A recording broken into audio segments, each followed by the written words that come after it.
አሰላሙ አለይኩም ወራህመቱላሂ ወበረካቱ። ውድ እህትና ወንድሞች እንኳን በደህና መጣችሁ። ዛሬ እስቲ በጣም እጅግ በጣም ስለሚያስገርም በጣም ስላስገረመኝ አንድ ሐዲስ እነግራችኋለሁ። አብረን እንመለከታለን። የሚገርም ሐዲስ ወላሂ በጣም የሚያጅበኝና በጣም ያጅበኝ ሐዲስ ነው። ይህን ሐዲስ አብረን እንመልከተው። ሱብሃንአላህ ወላሂ አቡ ሁረይራ ረዲየላሁ ዐንሁ እንዳስተላለፉት የአላህ መልእክተኛ ሰለላሁ ዐለይሂ ወሰለም እንዲህ ሲሉ ሰምቻቸዋለሁ አሉ።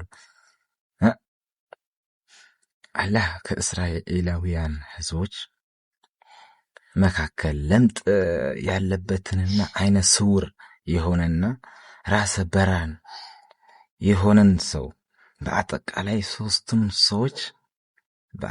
ሶስቱም ሰዎች ራሰ ብርሃን የሆኑና ለምጥ ያለበትና አይነ ስውር የሆኑ ሶስት ሰዎች ለመፈተን ፈለገ። አላህ እነዚህን ሶስት ሰዎች ለመፈተን ፈልጎ አላህ ወደ እነዚህን ሶስት ሰዎች መፈተን ፈልጎ ወደ እነዚህ ሰዎች መላእክት ላከ።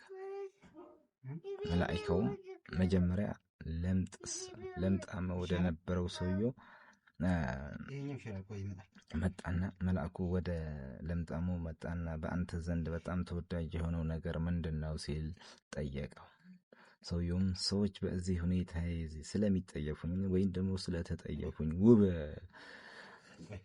የፊት ቀለምና ውብ ቆዳ እንዲኖረኝ ነው በማለት መለሰ። የሰውየው ፍላጎት ማለት ነው። መልአኩም ፊቱን ዳሰሰለትና ለምጡ ጠፋለት። በምትኩም ውብ የሆነ የፊት ቀለምና ውብ የሆነ የፊት ቆዳ ሆነለት። ለምጡ ጠቅላላ ጠፍቶ ማለት ሱብሃንአላህ ሆነለት። መልአኩም በአንተ ዘንድ በጣም ተወዳጅ የሆነው ነገር ንብረት ምንድነው ሲልም ጠየቀው። ለዚህ ሰውየው ማለት ነው ሲልም ጠየቀው። ሰውየውም ሴት ግመል ሲል መለሰ። የሚፈልገው ማለት ነው። እዚህ ላይ ራሰ በረሃው ሰውዬ ነው ወይንስ ለምጥ ያለበት ሰውዬ ነው ግመልን እየጠየቀው በሚለው ላይ አቡ ሁረይራ ረዲየላሁ ዐንሁ ተጠራጥረዋል። ሐዲሱን የዘገቡት አቡ ሁረይራ ተጠራጥረዋል ይላል። ለሰውየው እርጉዝ ሴት ግመል ተሰጠውና መልአኩ አላህ ይህችን ይባርክልህ ብሎት ሄደ። ወደ ራሰ በረሃው ሰውዬ ሄደ መላእክቱ ማለት ነው። በአንተ ዘንድ በጣም ተወዳጅ የሆነው ነገር ምንድነው ሲልም ጠየቀው። ራሰ በረሃው ሰውዬ በዚህ ሁኔታዬ በጣም እየተጠየፉኝ ስለሆነ በዚህ ሁኔታዬ ሰዎች በጣም እየተጠየፉኝ ስለሆነ ውብ ጸጉር ኖሮኝ ይህ በራነቴ እንዲጠፋልኝ ነው በማለትም መለሰ። ሱብሃንአላህ እዩት። ይህ በራነቴ ምንድነው የምትፈልገው? ይህ በቃ ብቻ ይህ በራነቴ እንዲጠፋልኝ ነው። እንደዚህ መላጣ ነበረ ማለት ከዚህም የባሰ እንዲጠፋልኝ ነው ሲልም መለሰለት። ውብ ጸጉርም ተሰጠው። መላእክቱ ትንሽ ዳበስ ሲያደርገው ውብ ጸጉር ሆነለት። ሱብሃንአላህ አጃኢብ ነው። ውብ ጸጉርም ተሰጠው። አሁንም መልአኩ በአንተ ዘንድ በጣም ተወዳጅ የሆነው ንብረት ምንድነው ሲልም ጠየቀው። ሰውየው ላም ነው ሲልም መለሰ። እርጉዝ የሆነች ላም ተሰጠውና መልአኩ አላህ ይህችን ይባርክልህ ብሎት ወደ አይነ ስውሩ ሰውዬ ሄደና በአንተ ዘንድ በጣም ተወዳጅ የሆነው ነገር ምንድነው ሲልም ጠየቀው።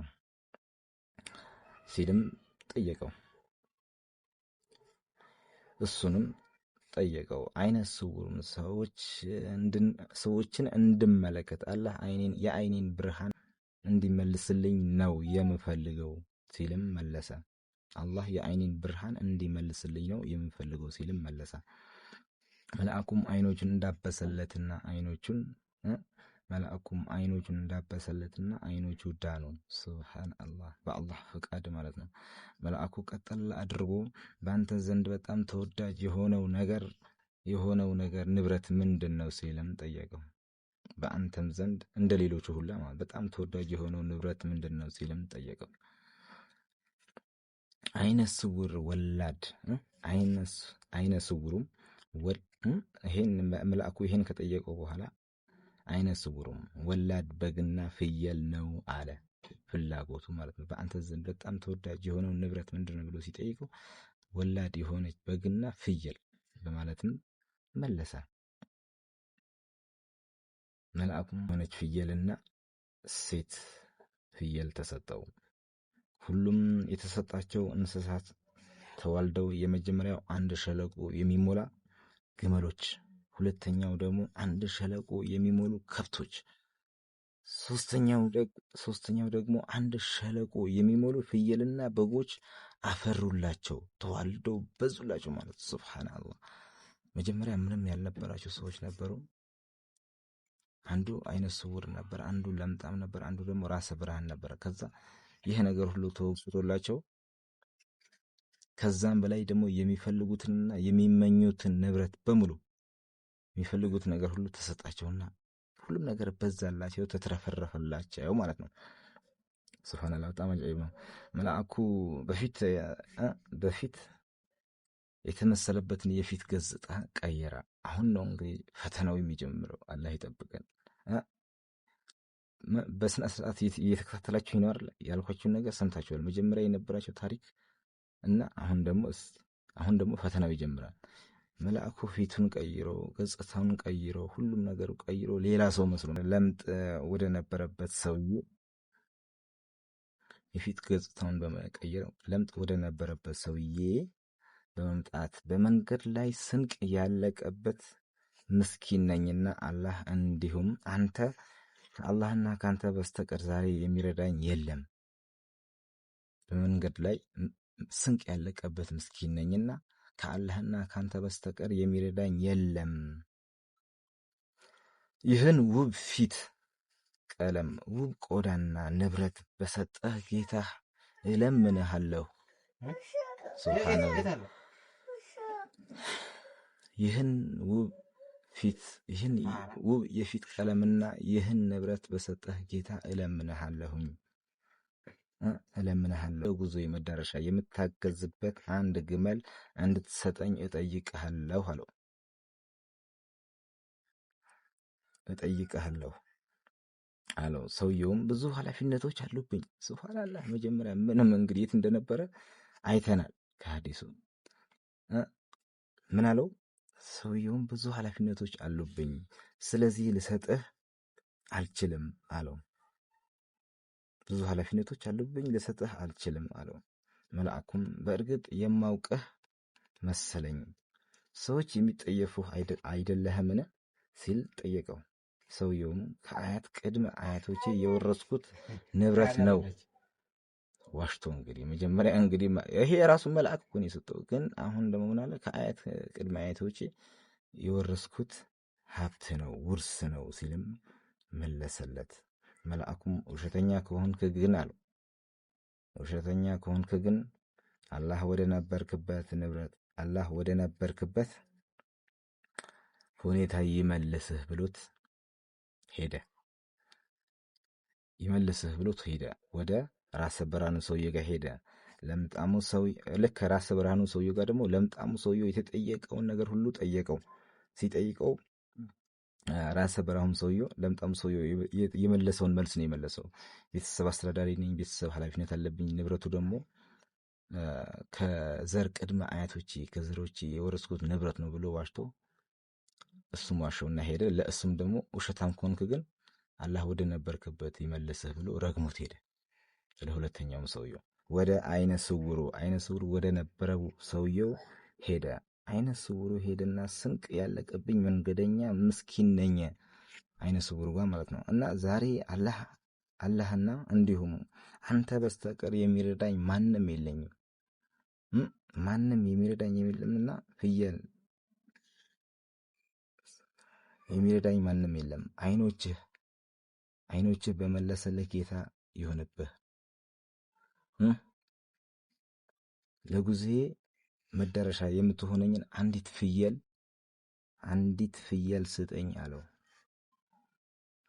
አይነ ስውርም በእርግጥ አይነ ስውር ነበርኩኝ አይነ ስውርም ነበርኩኝ።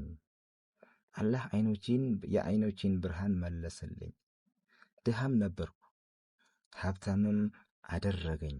ስለዚህ አለው ስለዚህ የፈለከውን ያህል ውሰድ። ይገርም ነው። ይሄ ነው እንግዲህ የትላንት ማንነትን ያረሳ የሚገርም ታሪክ ነው። ሱብሃንአላህ። የፈለከውን ያህል ውሰድ፣ በአላህ እምላለሁ አለው። ደግሞ በአላህ እምላለሁ የወሰድካቸውን ወስደህ ለአላህ ስትል በተውካቸው አላመሰግንህም አለ። ከፈለክ እንዳለ ውሰድ፣ ወስደህ ለአላህ ብለህ ደግሞ አላህን ፈርተህ መቼስ የሰውየው ጨርሼ ያልወስድበትም መተዳደሪያው ምናምን ብለህ ባስቀረኸው እንኳን አላመሰግንህም አለ። አጅብም ሱብሃንአላህ። መልአኩም ንብረትህን ያዝ፣ ሊወስድበት እኮ አልነበረም። ይሄ ፈተና ነው፣ ከባድ ፈተና። ንብረትህንም ያዝ። አላህ ሶስታችሁንም አላህ አንተንና ጓደኞችህን ፈትኗችሁ ነበረ። አላህ በአንተ ሲደሰት በሁለቱ ጓደኞችህ ግን ተቆጥቶባቸዋል አለው። ቡኻሪ በዘገቡት ሐዲስ ላይ ነው ያገኘው። ከዚህ ሐዲስ ምንድን የተማራችሁት? የሰው ልጅ ሲባል ሱብሃንአላህ ትላንት የነበርንበት ታሪክ እንረሳዋለን። ዛሬ ሲመቸን፣ ዛሬ ጥሩ አቋም ላይ ስለሆን፣ ዛሬ አሪፍ እንትን ላይ ስለሆን የትላንትናውን ረሳና ዛሬ ላይ ባለንበት ነገር ድጋሚ ማማረር ጌታችን አላህ የሰጠንን መልካም ነገር ከትላንት ከየት ተነስቼ ነው የት የደረስኩት፣ ከየት ተነስቼ ነው የት የመጣሁት ብለን ጌታችን ማመስገን እንተውና አላህ በሰጠን ኒዕማና ራህመት ማካፈል፣ ድሆችንም ሆነ የተቸገሩትን መርዳት እንተውና ገና ሌላ እየተመኘን አላህ የሰጠንን ኒዕማ እንረሳዋለን።